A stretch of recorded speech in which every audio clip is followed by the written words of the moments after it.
বাহ, রান্নার কি সুন্দর ঘ্রাণ বেরোচ্ছে। যাই, ছেলেটা সে কখন থেকে না খেয়ে বসে আছে, ছেলেটাকে একটু খাবার দিয়ে আসি গে। বাড়িতে কেউ আছো? আমি খুব ক্ষুধার্ত। আরে সাধু বাবা, হ্যাঁ হ্যাঁ, খেতে কেন দেব না, আসুন, আপনি বারান্দায় বসুন, আমি আপনাকে এখনই খেতে দিচ্ছি।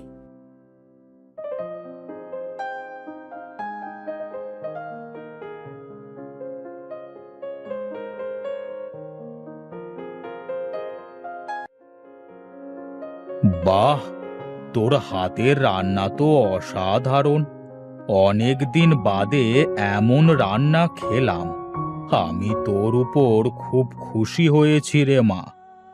বল, তোর কি চাই? না সাধু বাবা, আমার কিছুই চাই না, শুধু দোয়া করবেন যাতে আমার ছেলেটাকে নিয়ে শান্তিতে দুবেলা দুমুঠো খেয়ে পড়ে বাঁচতে পারি। ঠিক আছে মা, তুই কোনো চিন্তা করিস না। যদি তোর কোনো বিপদ হয়, আমি সেদিন ঠিক আসব তোকে সাহায্য করতে। আমি এখন চলি।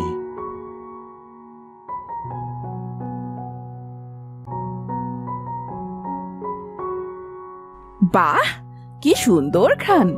খাদিজা যে কি করে এত সুন্দর রান্না করে কে জানে। আমি যদি এত সুন্দর রান্না করতে পারতাম তবে যে কি ভালো হতো। আমিও তো চেষ্টা করার পরেও তো কিছুতেই রান্না ভালো করতে পারি না। মা, ও মা, দেখো, আমি কত বড় মাছ ধরে এনেছি। এই মাছটা সুন্দর করে রান্না করো দেখি, অনেক ক্ষুধা পেয়েছে। তুই এত বড় মাছ কোথা থেকে পেলি রে বাবা? নদী থেকে ধরেছি মা। ঠিক আছে বাবা, তুই বস, আমি চট করে মাছ রান্না করে নিয়ে আসি।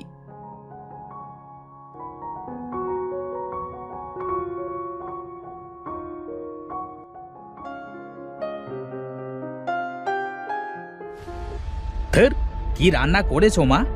এত কষ্ট করে নদী থেকে মাছ ধরে আনলাম, আর তুমি যেভাবে রান্না করেছো এতে তো মুখে তোলা যাচ্ছে না। রে, আমার খিদেই মারা গেল।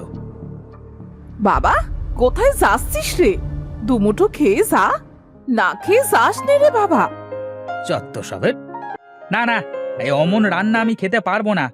মা, তুমি খাও, আমি চললাম। ওমর, ওমর, খেলতে যাবি না? আরে তানভীর বাবা যে, তা তুমি এখানে কি মনে করে বাবা? কিছু না কাকি, ওমরকে ডাকতে এসেছিলাম, খেলতে যাব। তুমি খেয়েছো?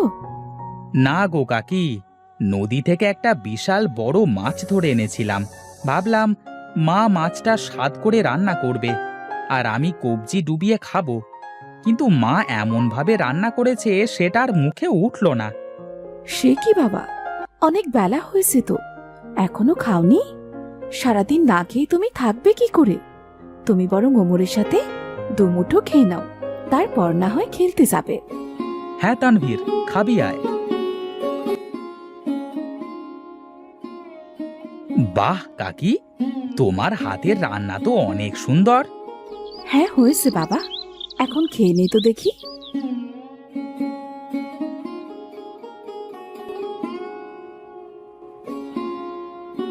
আর মাত্র একদিন বাকি, এর মধ্যে ভালো রাঁধুনি খুঁজে না পেলে আমার গর্দান যাবে। সারা গ্রাম খুঁজলাম, কিন্তু মনের মতো রাঁধুনি পেলাম না। কি যে করি! আহা হা হা, কি সুন্দর ঘ্রাণ!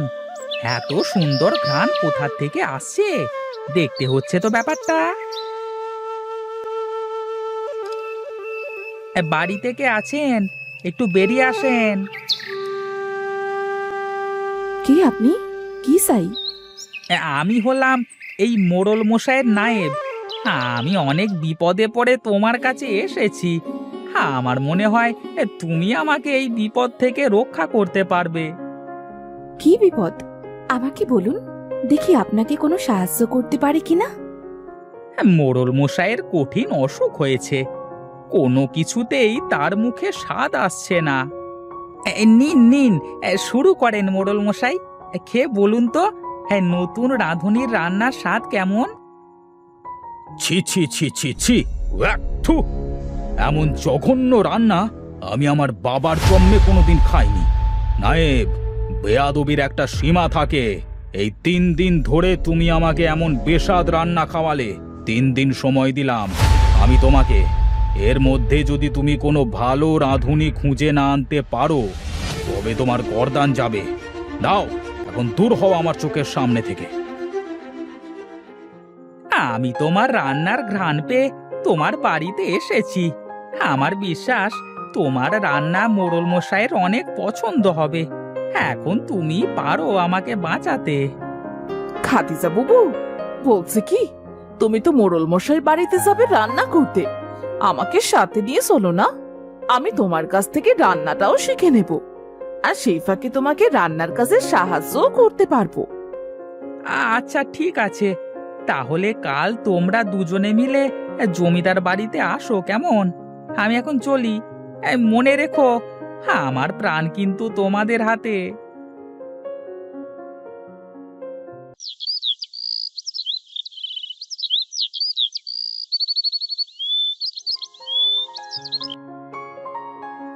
তোমরা এসেছো? এসো এসো, আমি তোমাদের রান্নাঘরে নিয়ে যাই। মোড়ল মশাইয়ের খাবার বেলা প্রায় হয়ে গেল। দ্রুত হাত চালিয়ে রান্না করো। ঠিক আছে নায়েব মশাই।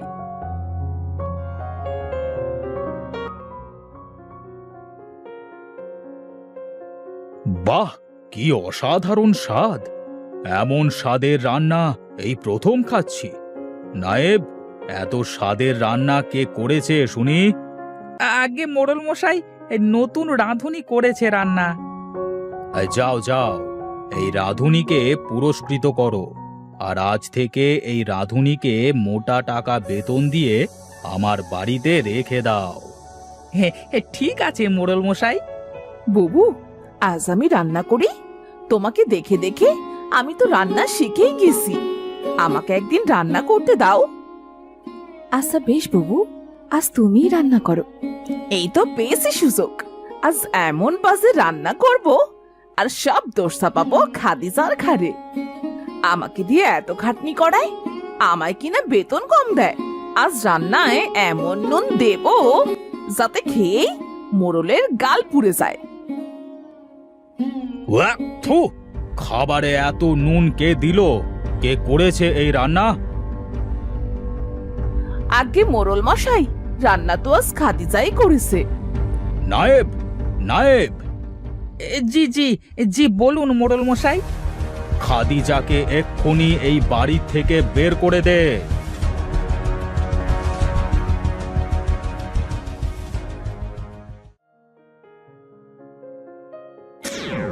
কি রে মা, তুই এখানে বসে এভাবে কাঁদছিস কেন? কি হয়েছে তোর?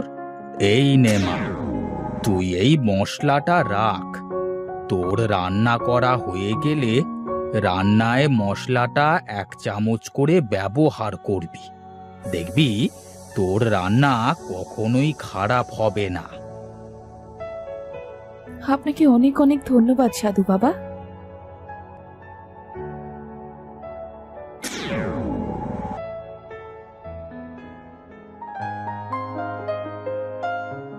তুমি আবার কেন এসেছো আমার বাড়িতে? যদি কিছু মনে না করেন তাহলে আমার রান্নাটা একটু খেয়ে দেখুন। হ্যাঁ, তাই তো। সেই কখন ধরে রান্নার গন্ধ পাচ্ছিলাম।